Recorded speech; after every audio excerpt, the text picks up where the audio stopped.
This is a revision of strategic business leader for the exam period of September and December 2020. This is question 4. Briefing note. A recent news report highlighted the apparent weaknesses in some organizations in the charity sector and potential implications this may have in terms of poor strategic direction and loss of funding. 1. Board of Trustees skills and diversity. Currently, a Board of Trustees does appear to lack diversity. This is evidenced in the following analysis of a Board of Trustee members. 1. 5 out of 6 trustees are over the age of 55, and only 2 are women. A lack of diversity in age range of our trustees could mean that, although vastly experienced in their own areas of expertise, our trustees may lack the knowledge and awareness of the changing world we now operate in, particularly in terms of technology and the changing needs and lifestyles of our customers. 2. In addition, it would seem that only Randy Jeffers, our chairperson, has recently Commercial experience. 2 other trustees do have some Commercial background, but it is questionable whether this is sufficiently recent to assist in the modern environment we operate in. As discussed in a recent news article, in a modern world where the charities face similar commercial pressures to profit-making organizations, we need to consider whether the BCO can be run effectively by trustees with such limited commercial background and with a potentially limited understanding of strategic management. 4. 3 out of 6 of our trustees have been members of the board for over 10 years. Again, although vastly experienced and knowledgeable of our operations, this is also an argument that the Board of Trustees now requires new ideas and that our trustees could be out of touch and unskilled for the modern world in which we operate and the modern charitable environment. These factors above should be a cause for concern for the BCO, as our trustees do not represent the whole spectrum of the BCO stakeholders. Our Board of Trustees is a fundamental aspect of the success or failure of our organization, as it is its responsibility to set out a strategic direction.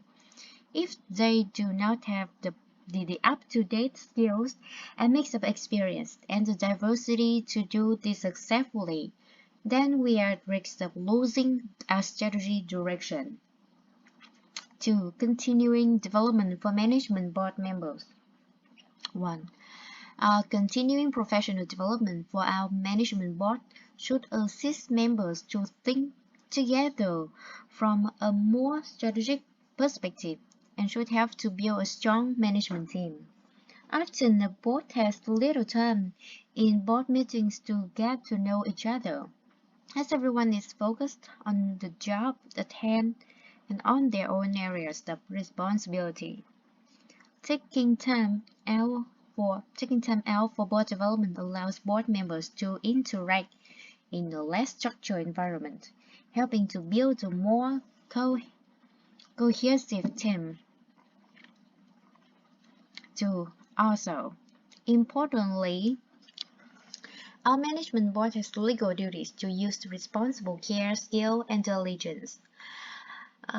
Keeping the management board members informed and up to date in their areas of expertise and in general legal and regulatory knowledge ensure that they can effectively discharge this duty.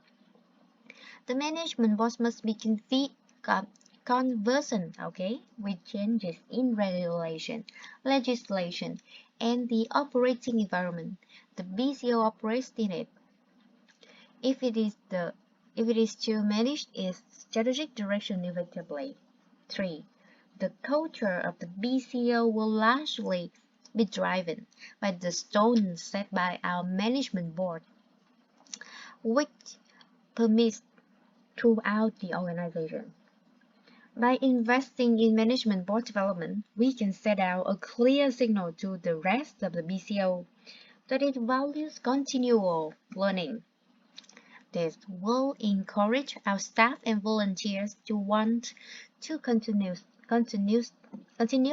learn and develop, creating a learning organization environment critical in these challenging competitive times we face. 4. Continuing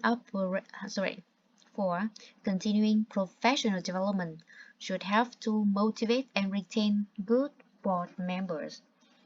They will value an organization which invests in them, which leads to increased motivation, loyalty, and retention, helping to contribute positively to the achievement of strategic objectives. As an organization, we are facing increasing challenges from our environment, and we need to be innovative in the ways we operate and raise funds.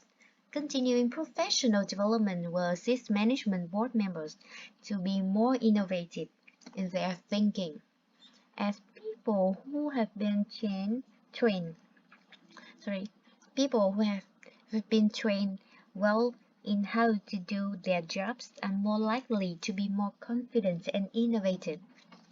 This in turn should helpful assist in offering the BCO greater competitive advantage in the form of both improved processes and also an increased likelihood of new products or services to meet our ever-changing environmental demands.